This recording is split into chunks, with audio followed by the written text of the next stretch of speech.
أما بعد فأعوذ بالله السميع العليم من الشيطان الرجيم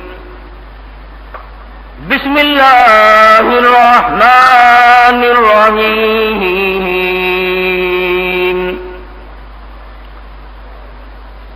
ومن الناس من يقول آمنا بالله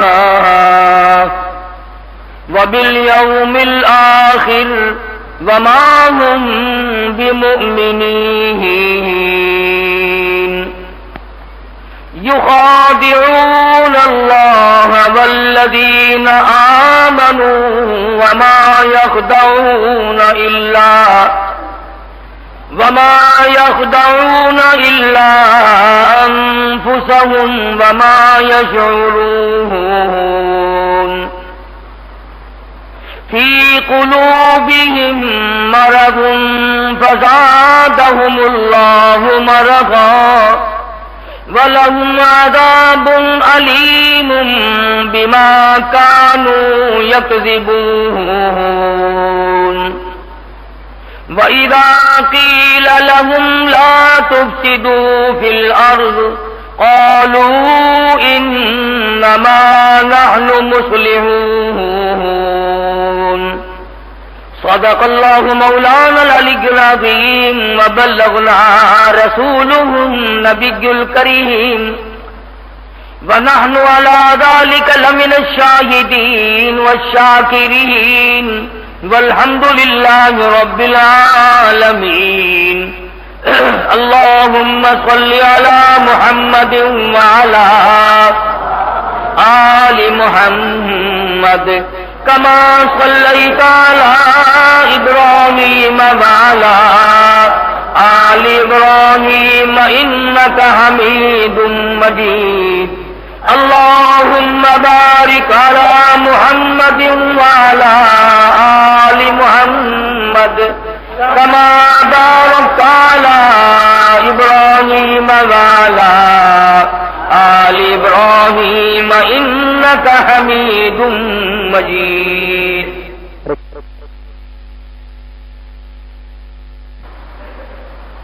قرآن کریم کے پہلے سپارے کا دوسرا رکوع ہے. یہ چند آیات ہیں جو پروردگار عالم نے کلام پاک کے ابتدا میں ہی جن کو نازل فرمایا. قرآن کریم میں عموماً چند احکام اور چند قسم کے خصوصی طور پر واقعات ذکر کیے گئے ہیں. ایک ماننے والوں کے حالات جن کو قرآن کریم کی اصطلاح میں مومن کہا جاتا ہے, ایک نہ ماننے والے انکار کرنے والوں کے حالات جن کو قرآن کی اصطلاح میں کافر کہا جاتا ہے. ایک تیسرا گروہ ہے جو اس کافر سے بھی زیادہ خطرناک ہے, جس کو قرآن کریم کی اصطلاح میں منافق کہا جاتا ہے. ان کا یہ مزاج ہوتا ہے کہ وہ مومنوں میں گئے تو کہتے ہم تمہاری ساتھ ہیں, کافروں میں گئے تو کہتے ہم تمہاری ساتھ ہیں. اور سب سے زیادہ خطرناک گروہ جو ہے وہ منافقین کا ہے. عربی کا لفظ ہے منافق. اس کی تھوڑی سی تشریح کر لیں تاکہ سمجھ میں آ جائے کہ منافق کہتے کس کو ہیں.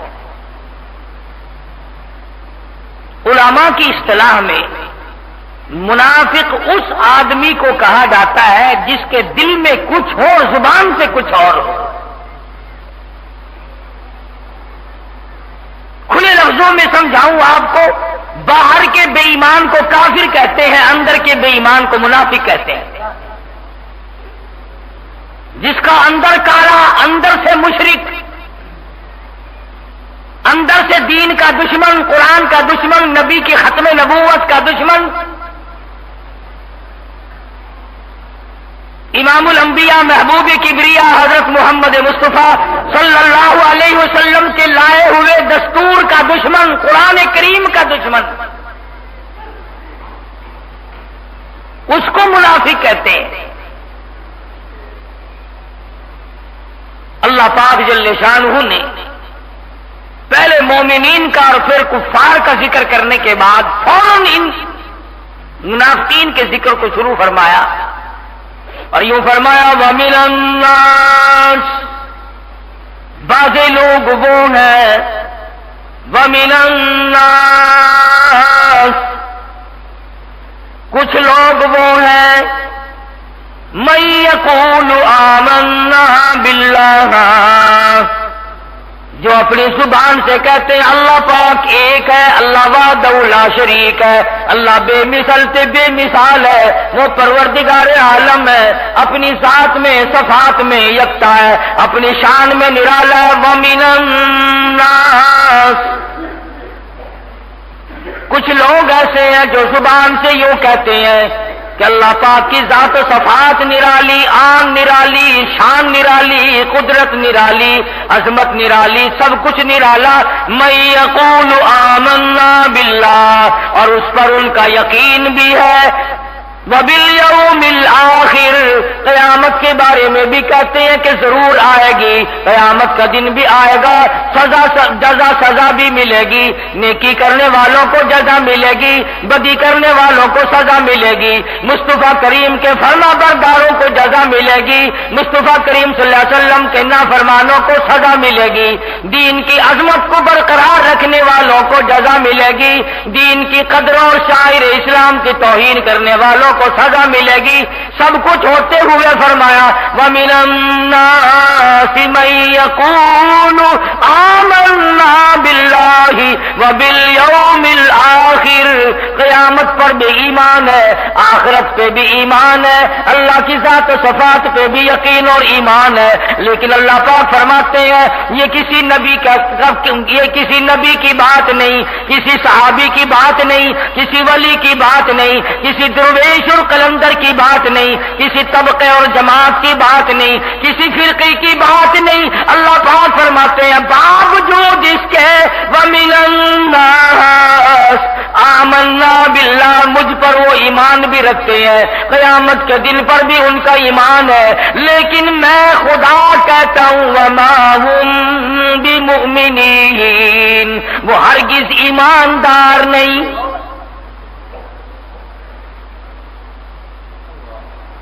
الہ العالمین ایسا کیوں ہے؟ خود اللہ پاک نے تائید کر دی، وہ اللہ پر ایمان رکھتے ہیں، اللہ پر یقین رکھتے ہیں، قیامت پر ان کا یقین و ایمان ہے کہ ضرور قیامت آئے گی، لیکن اللہ پاک کہتے ہیں میں خدا جو کہتا ہوں وَمَا هُمْ بِمُؤْمِنِينَ، پھر بھی ایماندار نہیں، میرے بندوں میں شامل نہیں، میرے نیک بندوں میں شامل نہیں، نیکوکار نہیں، میرے کام کے نہیں، دین کے کام کے نہیں، اسلام کے کام کے نہیں، مذہب کے کام کے نہیں۔ وَمَا هُمْ بِمُؤْمِنِينَ، وہ ہرگز ایماندار ہو ہی نہیں سکتے۔ الہ العالمین ایسا کیوں؟ انہوں نے کیا غضب کر دیا، انہوں نے کیا ظلم کر دیا، انہوں نے ایسا کیا ستم ڈھا دیا قیامت پر ایمان ہو، اللہ کی ذات پر ان کا یقین و ایمان ہو، اور پھر بھی وہ مومن نہیں؟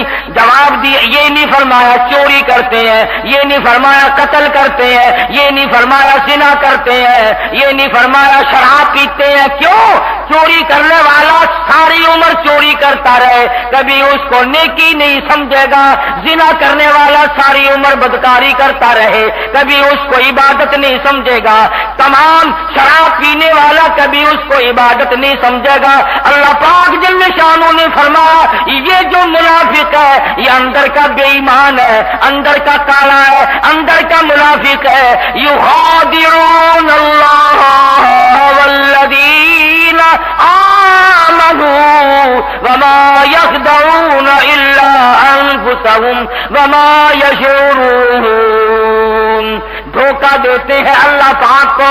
اللہ کو کیسے دھوکہ دے سکتے ہیں؟ فرمایا میرے نیک بندوں کو، مجھ پر یقین اور ایمان رکھنے والوں کو دھوکہ دیتے ہیں۔ دھوکے کی کئی قسمیں،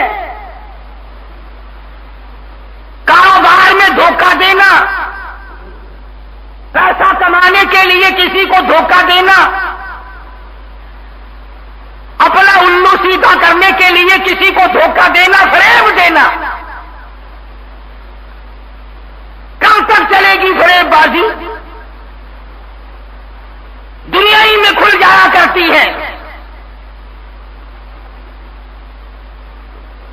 اسلام اور ایمان کی چوری تو بہت جلد کھل جایا کرتی ہے کہ کون ہے، کس انداز کی چوری کرتا ہے، کس قسم کی چوری کرنے میں مصروف ہے۔ اللہ پاک نے فرما دیا یخادعون اللہ، اللہ پاک کو دھوکہ دیتے ہیں، والذین آمنوا وما یخدعون، بندوں کو دھوکے دیتے ہیں، فریب میں دیتے ہیں، جال سازی کرتے ہیں، ٹھگی مارتے ہیں، وما یخدعون الا انفسهم وما یشعرون، کسی کو دھوکہ نہیں دیتے، اپنے آپ کو دھوکے میں ڈال رہے ہیں، فریب میں مبتلا کیے ہوئے۔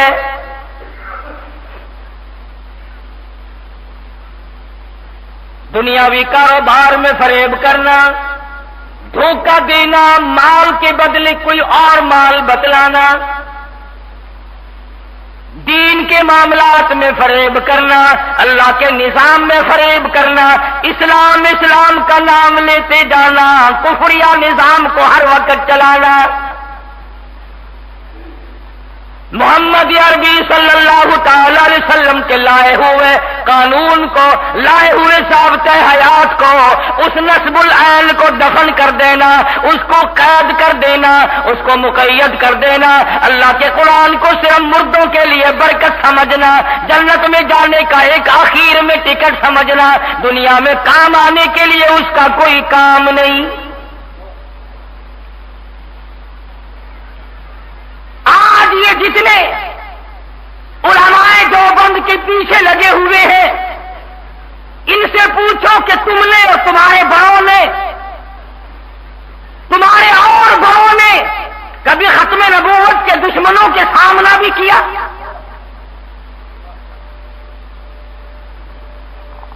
وہ ایک غازی علم الدین تھا جو کسی کا لمبا چوڑا مرید نہیں، کسی مسجد کا امام نہیں، کسی مسجد کا خطیب نہیں، کسی پارٹی کا لیڈر نہیں، پیر نہیں، درویش نہیں بنا پھرتا، لمبا کرتا نہیں پہن رکھا، لمبا تسبیح اٹھائے نہیں پھرتا۔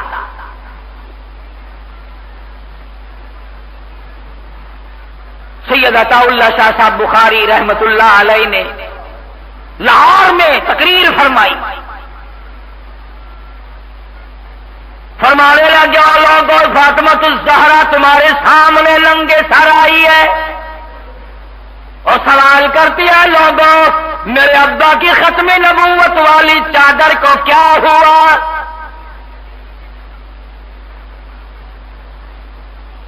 مدنی کریم صلی اللہ تعالی علیہ وسلم کی نبوت کے سامنے 1,24,000 انبیاء کرام کی نبوت ختم، رسولوں کی رسالت ختم، پیغمبروں کی پیغمبری ختم، اب حضور اکرم صلی اللہ علیہ وسلم کے بعد کوئی اور نبی کیسے بن سکتا ہے؟ جو آئے گا وہ دجال تو ہو سکتا ہے، وہ کافر تو ہو سکتا ہے، وہ بے ایمان تو ہو سکتا ہے، نبی تو کیا، نبی کا امتی بھی ہو نہیں سکتا۔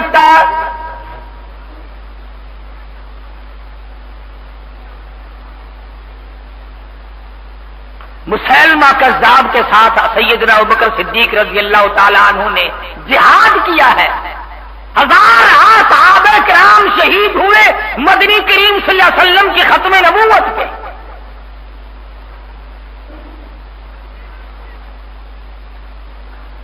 کبھی نام نہیں لیں گے بھولنے سے یہ عشق رسول میں ڈوبے ہوئے مرزائیوں کا۔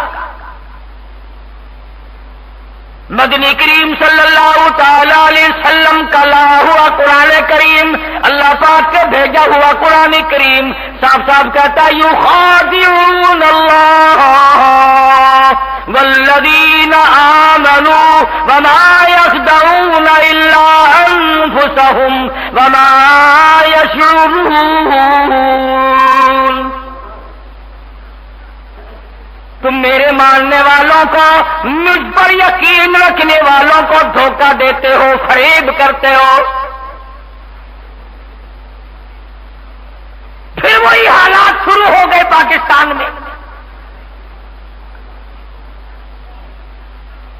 سرتاج الاولیاء کامل رہنما میرے پیر و مرشد حضرت مولانا خان محمد صاحب خان قصرادیہ والے مدذلہ اسلام آباد میں ختم نبوت کے جلسے میں شریک ہوئے. اطلاع یہ ہے کہ حضرت کی داڑھی اکھاڑی گئی، حضرت کی داڑھی کھینچی گئی.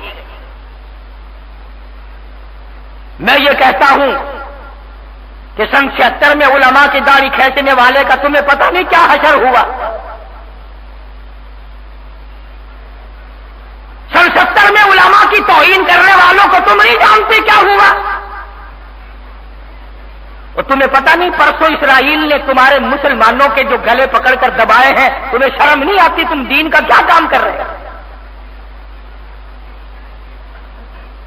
نبی کریم صلی اللہ علیہ وسلم کی ختم نبوت پہ جس کا ایمان نہیں،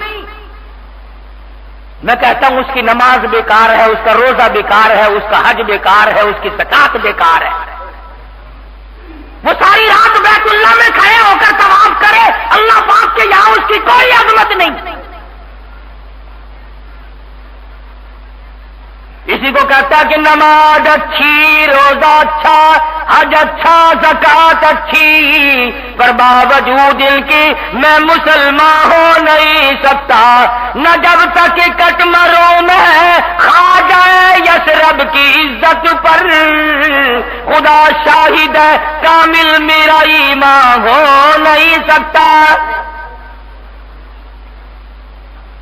نبی کی عظمت نہ رہے، نبی کی ختم نبوت نہ رہے، کالی کملی والے محمد عربی صلی اللہ تعالی علیہ وسلم کی پاکیزہ چادر ختم نبوت کا تاج پروردگار عالم نے اڑا کے بھیجا ہے، سرتاج الانبیاء بنا کر کے بھیجا ہے، شہنشاہ کائنات بنا کے بھیجا ہے، دنیا اور وما فیہا کا سردار بنا کر کے بھیجا ہے. کس کی مجال ہے ختم نبوت کے تاج کو ہاتھ ڈالے؟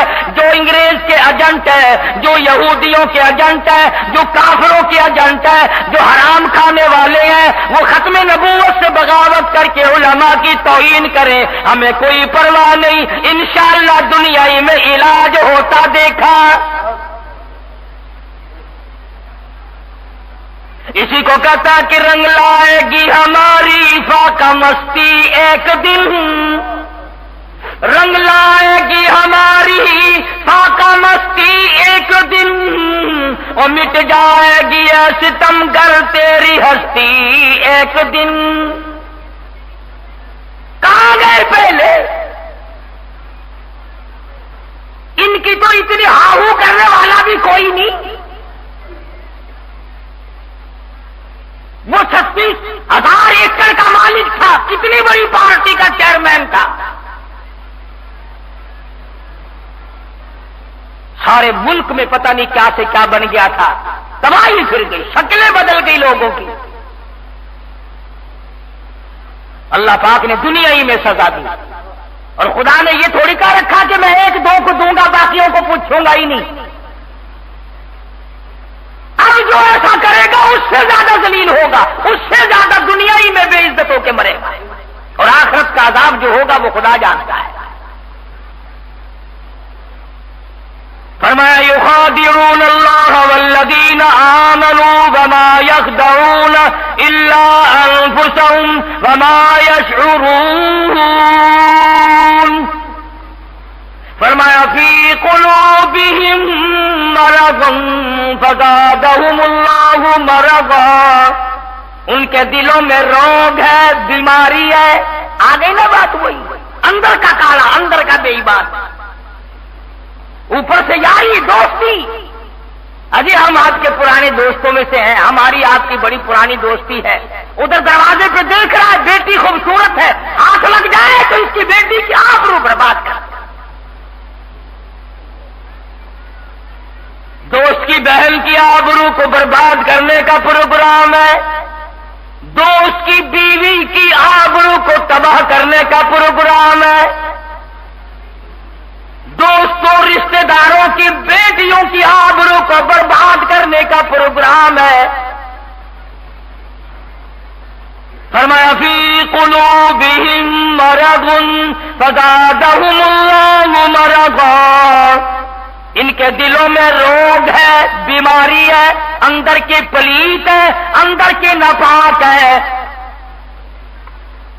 اسی کو کہتا بظاہر تو باہم بڑی یاریاں ہے، بظاہر تو باہم بڑی یاریاں ہے، دلوں کو ٹٹولو تو بیزاریاں ہے. جو اب یاریاں ہیں وہ عیاریاں ہے کہ در پردہ کیا کیا ستمکاریاں ہے. اندر خدا جانے کیا کیا پروگرام ہے، ایک دوسرے کی عزت کو برباد کرنے کے، ایک دوسرے کی آبرو کو برباد کرنے کے، ایک دوسرے کا ایمان تباہ کرنے کے پروگرام. تو اللہ پاک جل شانہ نے فرمایا بیماری ہے، اندر کی بیماری جو آپریشن سے ٹھیک نہیں ہو سکتی، گولی ٹیکوں سے ٹھیک نہیں ہو سکتی، اس کے لیے دوا مکسچر کوئی نہیں. اللہ پاک فرماتے ہیں میں نے علاج تجویز کر دیا ان لوگوں کے لیے.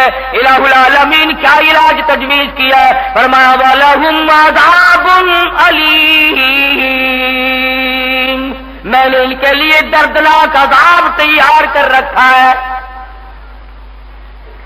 پھر وہ افسر ہو، پھر وہ ڈاکٹر ہو، پھر وہ پروفیسر ہو، پھر وہ پیر ہو، پھر وہ مولوی ہو، کوئی بھی ہو، اللہ پاک فرماتے ہیں جس نے دھوکہ دہی، جس نے فریب بازی، جس نے میرے اسلام اور ایمان کے قانون میں رخنہ اندازی کی، میرے نبی کے قانون کو ایک طرف کیا اور اپنا قانون چلایا اور اپنی راہ و رسم چلائے، فرمایا میری طرف سے اعلان سنو وَلَهُمْ عَذَابٌ أَلِيمٌ بِمَا كَانُوا يَكْذِبُونَ، میں نے دردناک عذاب تیار کر رکھا ہے اس لیے کہ وہ ظالم جھوٹ بولتے تھے، جھوٹے تھے وہ پرلے درجے کے. زبان جھوٹ کہتی تھی، اندر سے دل کہتا تھا نہیں نہیں نہیں نہیں، قرآن سچا، نبی پاک صلی اللہ علیہ وسلم کا ارشاد سچا، اللہ کا کلام سچا، دین و ایمان سچا. اندر سے دل کہتا تھا، مگر وہ بے ایمانی، وہ پیسہ، وہ روپیہ، وہ نشہ، وہ دولت کا نشہ، وہ حکومت کا نشہ، وہ حسن و جمال کا نشہ اندر سے بے ایمانی پیدا کرتا ہے. کہ ایسا نہیں ہے بلکہ یوں کر تاکہ تیرا کام چلتا رہے. اور یہ نہیں پتا کہ جب موت کا جھٹکا لگے گا تو یہ سارے کام برباد ہو جائے گا. ہم نے کئی مرتبہ سونے کو سونا پڑا دیکھا، ہم نے کئی مرتبہ سونے کو سونا پڑا دیکھا، وارث بننے کے لیے کوئی تیار نہیں. ہاں اگر کچھ کرنا ہوگا تو مار کھانی پڑے گی. اگر کسی شہزادی کے گلے کا پھولوں کی آرزو ہو، پھولوں کی تمنا ہو کہ کسی شہزادی کے گلے سے جا کے ملے، اسے پہلے سوئی کی مار کھانی پڑے گی. اور اگر سونا کسی شہزادی کے گلے کا ہار بننا چاہتا ہو، اسے بٹی اور سنار کے ہاتھ کے ہتھوڑوں کی پہلے مار کھانی پڑے گی. تم کسی کو سونا جا کر کے دے دو نا کہ لو یوں ہی گلے میں لٹکا کے پھر جا، کون لٹکا، کس کا اتنا دماغ خراب. اللہ پاک نے فرمایا دنیاوی معاملات کے پیچھے لگ کر بے ایمانی کرنے والوں، اپنی طرح طرح کی چیزوں کو طول دینے والوں، وَلَهُمْ عَذَابٌ أَلِيمٌ بِمَا كَانُوا يَكْذِبُونَ، میں نے دردناک عذاب تیار کر رکھا ہے ان کے جھوٹ بولنے کے سبب. یہ جھوٹ بولتے ہیں بے ایمان.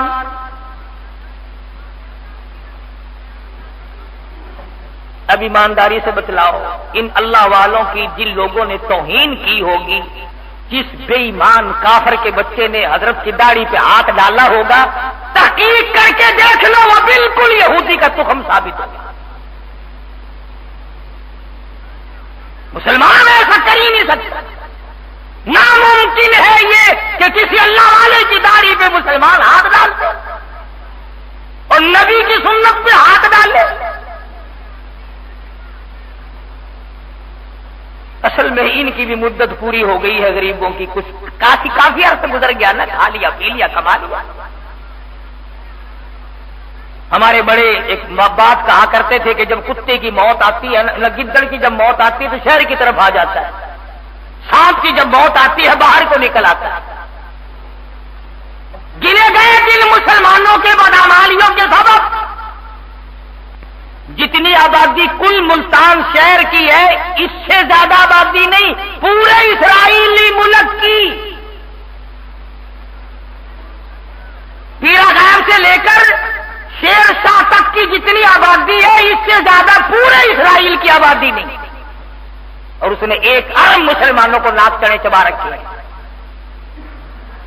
اس لیے کہ تمہارا وہ جو ہتھیار تھا نا قرآن اور ایمان والا، جس کو تم مردے کے بعد بناتے ہو اپنا قرآن، پھر تیرے باپ کا قرآن رہ جاتا ہے، بچپن میں نہیں پڑھتے، جوانی میں نہیں پڑھتے، اس پر عمل نہیں کرتے، اس کو مانتے نہیں کہ یہ سچا ہے،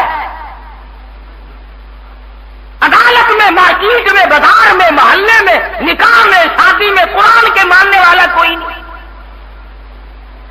اور جب مر جاتے ہیں پھر الماری میں سے نکال کے لاتے ہیں، تو جی قرآن سبحان اللہ کیا بات ہے جی، بڑی برکتیں ہیں قرآن کریم میں۔ اب جب مر گئے پھر برکت آتی ہے، زندوں کے لیے کوئی برکت نہیں۔ اسی کو قرآن کریم للکار کر کے کہتا ہے قالوا ربنا انا اطعنا سادتنا وكبراءنا فاضلونا السبيل۔ الہ العالمین، یہ جتنے ہمارے بڑے بڑے ہیں، یہ بڑے بڑے پیر، یہ بڑے بڑے بزرگ، یہ بڑے بڑے افسر، یہ بڑے بڑے ڈاکٹر، یہ بڑے بڑے امیر و کبیر، یہ بڑے بڑے ذمہ دار، انا اطعنا سادتنا وکبراءنا فاضلونا السبیل۔ میدان حشر برپا ہے، تباہی مچی ہوئی ہے، لوگ کہتے پھرتے الہی یہ ہمارے بڑے تھے، ان کو دگنا عذاب دے، ان کو پکڑ، ان کو مار، ان کو برباد کر دے، ان کو تباہ کر دے، یہ خود بھی مرے ہم عذابی ولعنہم لعنا کبیرا۔ الہ العالمین ان پہ لعنت بھیج، ان کو دوہرا عذاب دے، ان کو دگنا عذاب دے، یہ خود بھی مرے ہمیں بھی مروایا۔ قرآن کہتا وَلَهُمْ عَذَابٌ عَلِيمٌ بِمَا كَانُوا يَكْذِبُونَ۔ دردناک عذاب میں یہ تیار کر رکھا ہے ایسے لوگوں کے لیے۔ وَإِذَا قِيلَ لَهُمْ لَا تُفْسِدُوا فِي الْأَرْضِ۔ اللہ اکبر، قرآن کریم نے ان کے حالات بیان کیے نا منافقین کے، جو اندر کے پلیت اور کالے۔ فرمایا وَإِذَا لَقُوا الَّذِينَ آمَنُوا قَالُوا آمَنَّا۔ مسلمانوں کے پاس آتے ہیں تو کہتے ہیں ہم تو ایماندار ہیں، ہم تو خدا اور اس کے رسول کو مانتے ہیں، ہم تو نبی کریم صلی اللہ علیہ وسلم کی عظمتوں کو مانتے ہیں، حضور کی برتری کو مانتے ہیں، حضور کی بزرگی کو مانتے ہیں، حضور کی ختم نبوت کو مانتے ہیں، لیکن وَإِذَا خَلَوْا إِلَىٰ شَيَاطِينِهِمْ، جب شیطانوں کے پاس جاتے ہیں قَالُوا إِنَّا مَعَكُمْ إِنَّمَا نَحْنُ مُسْتَهْزِئُونَ۔ کافروں کے پاس جا کر کے کہتے ہیں ہم تو ان کا راز لینے جاتے ہیں، ہم تو ان کو دیکھنے جاتے ہیں، یہ ہے کیسے، اصل میں ہے ہم تمہارے ساتھ۔ جتنے بھی یہ قرآن اور ایمان کے دشمن لوگ ہیں یہ ہمیشہ علماء پہ اعتراض کریں گے۔ دیکھو جی ملک میں مولویوں نے فساد ڈال رکھا ہے، دیکھو جی فلاں کام مولویوں نے کر دیا، یہ ایک نشانی سمجھے آپ منافق کی، جو علماء کو بدنام کرتا ہے وہ خود اندر سے بے ایمان ہوتا ہے۔ نہ علماء کے ہاتھ میں عدالت ہے، علماء کے ہاتھ میں کچہری ہے، علماء کے ہاتھ میں سپریم کورٹ ہائی کورٹ کے قانون ہے، علماء کے ہاتھ میں سیشن جج اور سول عدالتوں کے قانون ہے۔ نسلوں کے لیے کوٹھیاں بنگلے تم نے بنائے اور بدنام علماء کو کرتے ہو۔ پوچھو ان سے کہ یہ کوٹھیاں تم نے کہاں سے بنائی، یہ بنگلے کہاں سے تشریف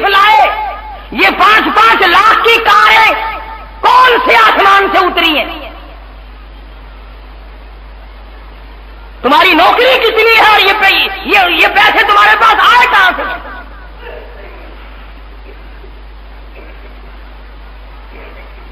تم سے اگر آج کوئی پوچھنے والا نہیں ہے تو دن دور نہیں، سورج روز چھپتا ہے، روز چڑھتا ہے، وہ دن آ سکتا ہے کہ سب سے پوچھا جائے گا۔ یہ سورج روز بتاتا ہے کہ میں اتنا چڑھتا ہوں، اتنا چڑھتا ہوں، اور شام کو ڈوب کر بتا دیتا ہے اے لوگوں، دنیا کا نظام فانی، میں فانی، تمام نظام فانی، لوگوں میں ڈوب سکتا ہوں، تم خبروں میں نہیں جا سکتے۔ میری تابانی، میری درخت ستانی، میری چمک دھمک جو عالم دنیا کو منور کرتی ہے، کھیتیوں کو پکاتی ہے، باغ و بہار کو زبائش بخشتی ہے، میں ڈوب سکتا ہوں، تو نہیں مر سکتا۔ تیرے جیسے ہزاروں مرتے ہیں یہاں، اور ہزاروں ذلیل ہو کر دنیا میں چلے گئے، ان کی قبروں پہ پھیرا مارنے والا کوئی نہیں۔ فرمایا وَإِذَا قِيلَ لَهُمْ لَا تُفْسِدُوا فِي الْأَرْضِ قَالُوا إِنَّمَا نَحْنُ مُصْلِحُونَ، خود کہتے ہیں زمین میں فساد نہ کرو جی، دیکھو نا ہمارا ملک انتشار کا متحمل نہیں ہو سکتا، ہمارے ملک میں یوں خطرے ہیں، یوں خطرے ہیں، انما نحن مصلحون، ہم صلح کرنے والوں میں سے۔ اللہ پاک نے تمام روگ کا علاج بتلا دیا، یہ وہ لوگ اولئک مثلهم كمثل الذي استوقد نارا فلما اضاءت ما حوله ذهب الله بنورهم وتركهم في ظلمات لا يبصرون۔ فرمایا کہ ان لوگوں کی مثال ایسی ہے، اللہ نے نور دیا تھا، ہدایت دی تھی، کلمہ شہادت اشہد ان لا الہ الا اللہ و اشہد ان محمد رسول اللہ، اللہ نے ایمان دیا تھا مگر بیچ کے کھا لیا، ایمان کا سودا کر لیا، قرآن کا سودا کر لیا، نظام مصطفیٰ کا سودا کر لیا، کالی کملی والے کے ختم نبوت کا سودا کر لیا۔ فرمایا اولئک الذین اشتروا الضلالۃ بالہدی، اور ظالموں تم نے ہدایت بیچ کر گمراہی خرید لی، کستوری بیچ کر گندگی خرید لی، کب کامیاب ہوگے؟ اور اگر تمہارا یہ خیال ہو کہ ہم تو 100 200 400 1000 سال تک بیٹھے رہیں گے، تو جاؤ قبرستان میں چکر لگاؤ اور آوازیں لگاؤ، ان سے پوچھو تم کیا کر رہے ہو، ان قبر والوں سے جا کے پوچھو، بادشاہوں کی قبروں پہ جا کے پوچھو، وزیروں کی قبروں پہ جا کے پوچھو، صدروں کی قبروں سے جا کے پوچھو، گورنروں کی قبروں سے جا کے پوچھو، کہاں گئی وہ حسن و جمال کی رنگ ریلیاں؟ ان سے جا کے پوچھو کہ وہ شراب کے دور کہاں گئے، وہ تمہارا رات دن کا چٹکنا مٹکنا پتہ ہی نہ لگا، نہ کدھر سے آتا کدھر سے نہیں، کہاں گیا وہ تمام رنگ روپ؟ اللہ جانتا ہے، محمد عربی صلی اللہ علیہ وسلم نے ایسے لوگ تیار فرما دیے تھے، ایسے ہی لوگوں کی تربیت فرمائی تھی، نگاہ مصطفیٰ نے ایسا لوگوں کو بدل دیا تھا کہ اپنے زمانے کے بادشاہ ہو کر فقیری کو ترجیح دیا کرتے۔ سیدنا عثمان ذی النورین رضی اللہ تعالی عنہ مدینے کے بادشاہ ہیں، 22 لاکھ مربع میل کا حکمراں، نبی کا دوہرا داماد، نبی کے دروازے پہ دلار گھوٹ بن کے آنے والا عثمان، ایک ایک وقت میں 300 اونٹ حضور کے ہاتھ پہ صدقہ کرنے والا عثمان رضی اللہ تعالی عنہ۔ خوف خدا یہ ہے مسلمانی، محاصرہ ہے، گھیرے میں آئے ہوئے ہیں، پریشان حال ہے۔ یوں لکھا علماء کرام نے، بعد نے لکھا 40 دن بھوک اور پیاس کے کٹ گئے، اس پر علماء کا اتفاق ہے 18 دن عثمان غنی نے بھوک اور پیاس کے کاٹے۔ اندازہ لگا لوگوں، جو کل مدینے والوں کو کھلایا کرتا تھا، کل جس نے 300 اونٹ ایک ایک وقت میں صدقہ کیے، کل جس نے ایک ایک وقت میں 100 اونٹ بمے غلہ کے صدقہ کیے، آج 18 دن کا مدینہ منورہ میں حضور کے روضہ اقدس کے سامنے 18 دن کا پیاسا بیٹھا ہے. عثمان بھوکا اور پیاسا ہے 18 دن کا.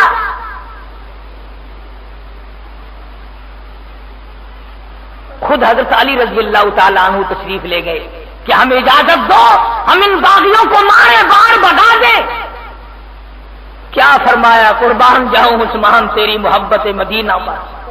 فرمانے لگے لوگوں یہ میرے آقا کا شہر ہے، میری یار کا شہر ہے، میرے محبوب کا شہر ہے، مدینہ شہر ہے. خبردار میری وجہ سے اگر کسی کا ایک خون کا قطرہ بھی گر گیا کل قیامت میں اپنے محبوب کو کیا جواب دوں گا؟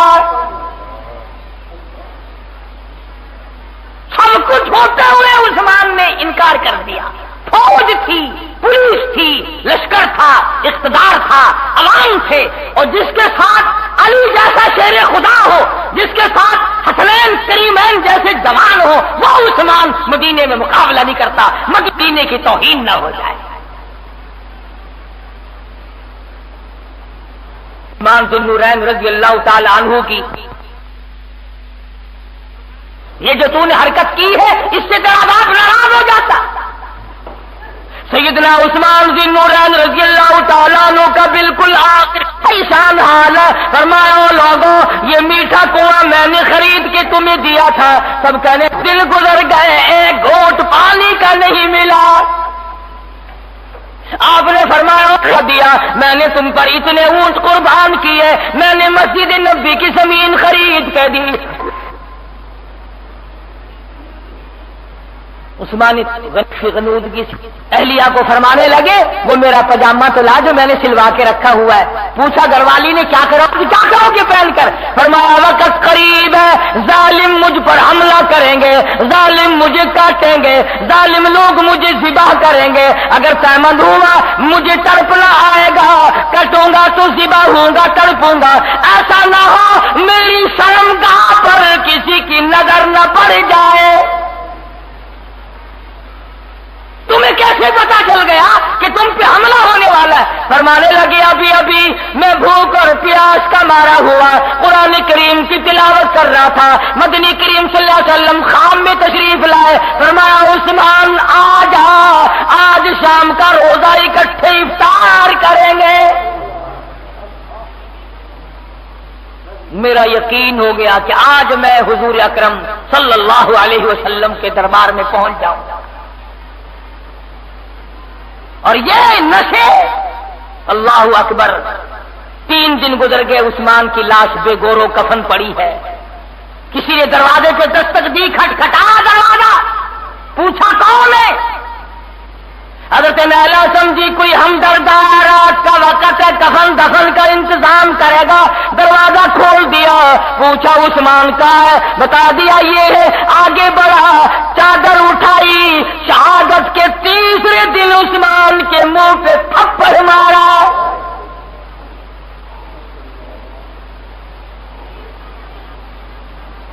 وہ نکل کے چلا گیا. ایک اور نے دستک دی، سمجھی شاید یہ کوئی کفن دفن کا انتظام کرے گا، کوئی ہمدرد ہوگا، کوئی غم گسار ہوگا. دروازہ کھول دیا گیا، پوچھا عثمان کہاں؟ بتا دیے گئے. آگے بڑھا، چادر اتاری، اتنا عثمان کو مارا 3 پسلیاں توڑ دی.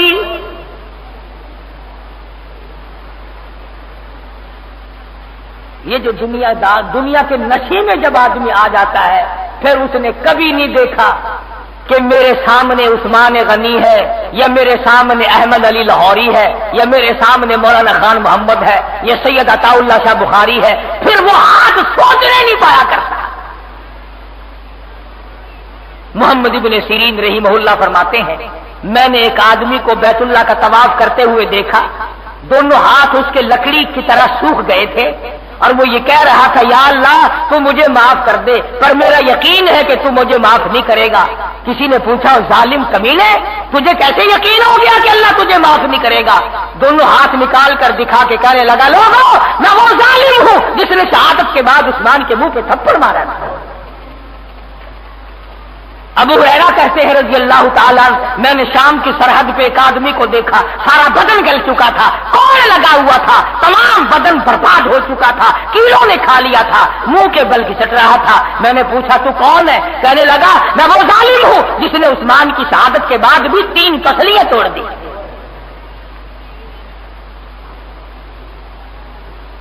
انجام آدمی پہنچ کر رہتا ہے، کوئی نہیں پیچھے۔ اللہ میاں کی عدالت میں بھول نہیں، وہ بالکل نہیں بھولتا۔ اس لیے ڈرتے ڈرتے قدم بڑھاؤ۔ حدیث پاک میں آتا ہے کہ آسمان کا سرخ ہو جانا قیامت کے پیش خیمہ ہے، گھنٹی ہے قیامت کی کہ لوگوں آ جاؤ، لہو بہنے لگا ہے۔ دیکھتے نہیں ہو صبح شام تمہاری آنکھیں مٹی ہوئی ہیں، سارا ملک اندھا ہو گیا۔ تم میں کیا تبدیلی آئی؟ کس نے توبہ کی؟ کس نے استغفار کی؟ کون ہے جو ان سرخیوں کو دیکھ کر ڈر رہا ہے کہ میں آئندہ نماز قضا نہیں کروں گا، میں آئندہ حرام نہیں کھاؤں گا، رشوت نہیں لوں گا، کاروبار میں بے ایمانی نہیں کروں گا، کسی کو دھوکہ نہیں دوں گا، فریب نہیں کروں گا، زنا اور بدکاری نہیں کروں گا؟ قیامت کی نشانی صبح شام تیرے سامنے آ رہی ہے اور تو آرام سے پڑا ہوا ہے۔ جو عادت عورتوں کی ہے وہ عورتیں چل رہی ہیں، جو مردوں کی ہے وہ مرد چل رہے ہیں۔ بعض تو کوئی آتا ہی نہیں، بدلنے کے لیے تیار ہی نہیں۔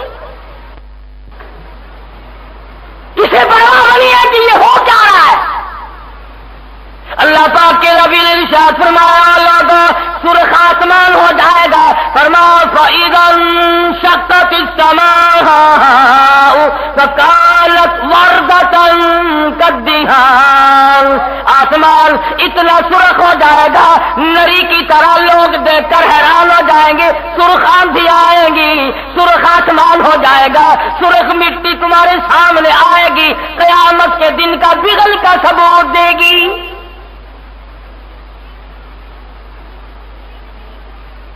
جہاں کوئی لگا ہوا ہے بس کھڑا ہے، وہی عادت پلٹنے کو قطن تیار نہیں ہوتا۔ اس لیے توبہ کرنے کا وقت ہے، اللہ سے ڈرنے کا وقت ہے۔ اگر آج ہم نے اپنے آپ کو بدل لیا، شاید اس کا دریائے کرم جوش میں آ کر ہمیں معاف کر دے، وہ اس پہ قادر ہے۔ لیکن اگر کوئی معافی، وہ تو مائل بکرم ہے، کوئی سائل ہی نہیں، وہ تو دینے کے لیے تیار ہے، کوئی لینے والا بھی بنے۔ مستوں رندوں کی طرح زندگی کٹ رہی ہے، غریب امیر جوان بوڑھا مرد عورت لگے ہوئے ہیں اپنے ایک دھندے میں، پرواہی۔ اس لیے رمضان المبارک سے پہلے پہلے اپنے عادات کو بدلو، اور نہ معلوم ہم میں سے کس کس کے لیے بالکل آخری وقت قریب ہے۔ ہمیں تو یوں معلوم ہوتا ہے کہ مولانا محمد زکریا صاحب شیخ الحدیث رحمۃ اللہ علیہ، مفتی خلیل صاحب گجرانوالے کے رحمۃ اللہ علیہ، یہ روزانہ اولیاء کرام کا جو انتقال ہے یہ بھی قیامت کا نوٹس ہے، یہ بھی علامات قیامت میں سے ہے۔ تو بھئی جس کو اچھی بات لگے وہ توبہ کر لے، اور جس کو نہیں لگتی ہے وہ اپنے جائے جہاں جاتا ہے، جو کرتا ہے وہ کرے۔ بہرحال ہمیں کسی سے کوئی غرض نہیں، ہم نہیں کسی کی ان باتوں کے دباؤ میں آتے کہ ہم فلاں ہیں ہم فلاں ہیں۔ ہمارے نزدیک صرف ایک اللہ کی ذات ہے قادر قدیر، اور ایک ہمارا محبوب حضرت محمد الرسول اللہ صلی اللہ علیہ وسلم ختم نبوت کے تاج والا نبی ہے۔ ہم ان کے بعد نہ کسی نبی کو مانتے ہیں، اور خدا کے بعد ہم نے کبھی مٹی کے، لکڑی کے، پتھروں کے، درختوں کے خداؤں کو نہ کبھی مانا ہے، نہ مانتے ہیں، اور نہ ماننے کا پروگرام ہے۔ اللہ پاک سب کو عمل کی توفیق عطا فرمائے۔